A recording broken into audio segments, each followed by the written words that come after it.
Brighton 2, City 1, match reaction. Well, listen, first half, Haaland scores, dominate them. I think we thought we were going to win the game. Could have got a couple more. Second half, Fabian Hussein, Brighton manager, gives them a really great prep talk and it's changed. They're on fire there. In the first half, they were like first gear. Second half, they were like sixth gear. That's the way it was. But yeah, listen, I mean, look, I'm a bit pissed off that we lost, but still going to win the league. And these man chatting shit need to calm down. Like, we've been here before, 5, 6 point. Like, we've been 6 points behind Liverpool. We've been 5 points behind Arsenal twice. We've been 6 points behind Liverpool actually twice as well. 5 points actually. And people still question us. Well, listen, still going. It's weird till me. These men want to keep chatting, run their mouths, right? Wait until me when we're champions and when we lift the prem, when we lift the trophy 5 in a row, and let me actually humble a few rival fans here.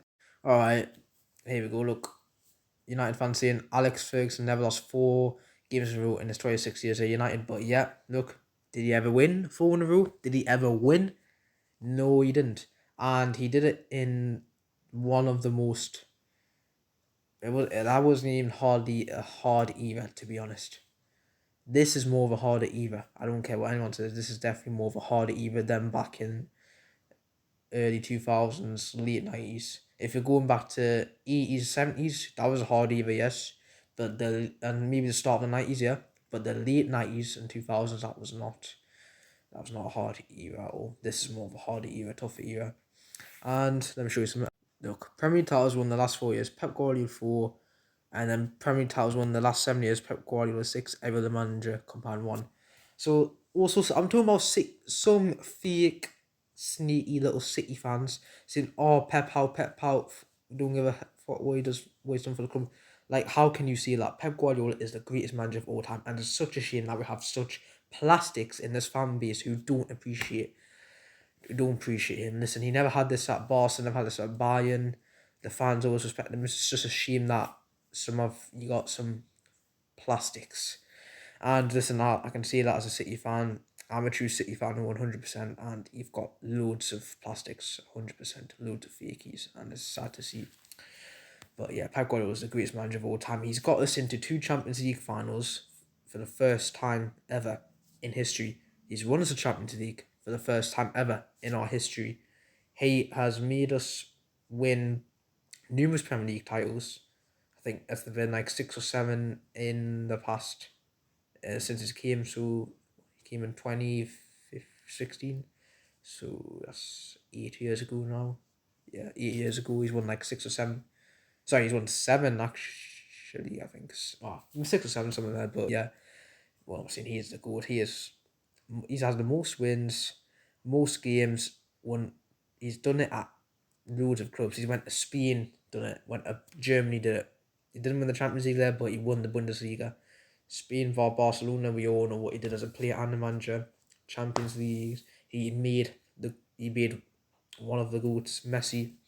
One of the goats, he made Messi, and look at City, his impact. Premier Leagues after Premier Leagues, getting the Champions League spots, getting the Champions League finals, Club World Cup, Carabao Cups, FA Cups, you name it, everything. Like, I don't care what anyone says, he is the greatest manager of all time. And yeah, it's just a shame that this has happened, but also people need to forget we have injuries and loads of key players out. And one of those key players is one and only Rodrigo Hernandez and Rodrigo Casante Hernandez. And listen, people saying he doesn't deserve the Ballon d'Or, people saying he robbed really. Games with Rodri 81 only, well, listen, he didn't even lose one actually. I'm not counting that. That was against Real Madrid. That was in a penalty shootout. So I am not counting that. We drew the game in the full 120 minutes and then on penalties we lost, but I'm not counting that as a loss. So he's still unbeaten when he's played for us. And without Rodri, we have lost 9 games.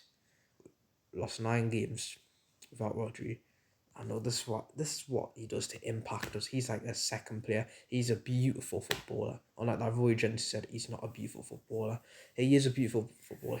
You don't just because he doesn't do skill, just because he doesn't do rainbow flicks or anything like that, like Vinny does. He is also the most one of the most humblest footballers ever. Like, still studies. He lived in university actually when he was playing at Valencia and Atletico Madrid. But yeah, honestly, like, and his passing's beautiful. His defensive's beautiful. His IQ is great. Help us win games, scoring the clutch goals in the Champions League finals, turn up when it matters most. So he is a beautiful footballer, and yeah, listen, this is why I deserve to win the Ballon d'Or as well. But yeah, City lost, going to international break now. At least we're not. At least City can't lose for the next 2 weeks or so. But yeah, getting back to depressing England, and yeah, see how we're gonna do it. And then until then, I think when we come back, Prem games against Tottenham, Spurs at home, be a hard one. Just think we'll win though. I'm confident we'll win the league anyways. So yeah, come on, City. Yeah, always bounce back.